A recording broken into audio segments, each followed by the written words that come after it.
اس programme کے sponsor ہے سواگت ادرک لہسن اور مسالے 100% پیور اینڈ ہائیجینک۔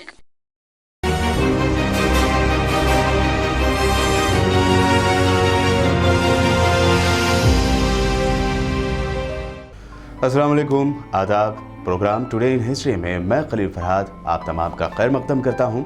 آج 15 جنوری ہے۔ تاریخ کے صفحات پلٹیں تو 15 جنوری کا دن کئی وجوہات کے لیے یاد کیا جائے گا۔ آج ہی کے دن ہندوستان اور دنیا بھر میں کئی اہم واقعات پیش آئے جو اس طرح ہیں۔ 15 جنوری سال 1934 یعنی 1934 کو آج ہی کے دن ہندوستان اور نیپال نے اس وقت تک کے سب سے خطرناک زلزلے کی تباہ کاریاں دیکھی تھیں۔ ریکٹر اسکیل پر 8.7 شدت والے اس زلزلے میں 20,000 افراد کی موت ہو گئی تھی اور بڑی تباہی مچی تھی۔ ہندوستان کی ریاست بہار اور پڑوسی ملک نیپال کی سرحد کے پاس کے علاقے میں آئے اس زلزلے نے شمالی بہار اور نیپال میں بڑی تباہی مچائی۔ زلزلے کا مرکز ویسٹ نیپال سے قریب 10 کلومیٹر دور ماؤنٹ ایوریسٹ کے جنوب میں تھا۔ بہار کے پورنیہ سے چمپارن تک قریب 320 کلومیٹر کے علاقے اور نارتھ میں کاٹھمانڈو سے ساؤتھ میں مونگیر تک اس کے اثرات دکھائی دیے۔ یہ ہندوستان میں اب تک کا سب سے خطرناک زلزلہ مانا جاتا ہے۔ نیپال میں کٹھمنڈو، بھکناپور اور پاٹن کو سب سے زیادہ نقصان ہوا اور سڑکوں میں بڑی بڑی دراڑیں پڑ گئی۔ اس زلزلے میں مظفر پور اور مونگیر شہر پوری طرح تباہ ہو گئے تھے اور موتیہاری اور دربھنگا شہروں میں جان و مال کا بھاری نقصان بھی ہوا۔ زلزلے کا اثر ممبئی، آسام اور پنجاب میں بھی محسوس کیا گیا۔ اس وقت گاندھی جی نے بھی زلزلے کی تباہی پر افسوس ظاہر کرتے ہوئے مہلوکین کے افراد خاندان سے ملنے بہار کا دورہ کیا تھا۔ آج ہی کے دن سال 1949 یعنی 1949 کو کے ایم کریپا آرمی کے پہلے کمانڈر ان چیف بنے تھے۔ تبھی سے 15 جنوری کو آرمی ڈے کے طور پر منایا جاتا ہے۔ ایم کریپا نے آج ہی کے دن فوج کے برطانوی commander in chief general Roy Bucher سے یہ عہدہ حاصل کیا تھا۔ یہ دن فوجی پریڈوں، فوجی تجربات اور دیگر سرکاری پروگراموں کے ساتھ نئی دلی اور سبھی آرمی ہیڈ کوارٹر میں منایا جاتا ہے۔ سال 2016 کو فوج نے 68واں آرمی ڈے منایا تھا۔ اس دن ان سبھی بہادر فوجیوں کو سلامی بھی دی جاتی ہے جنہوں نے کبھی نہ کبھی اپنے ملک اور لوگوں کی سلامتی کے لیے اپنی جان نچھاور کر دی۔ 1970 یعنی 1970 کو آج ہی کے دن معمر قذافی لیبیا کے سربراہ بنے تھے۔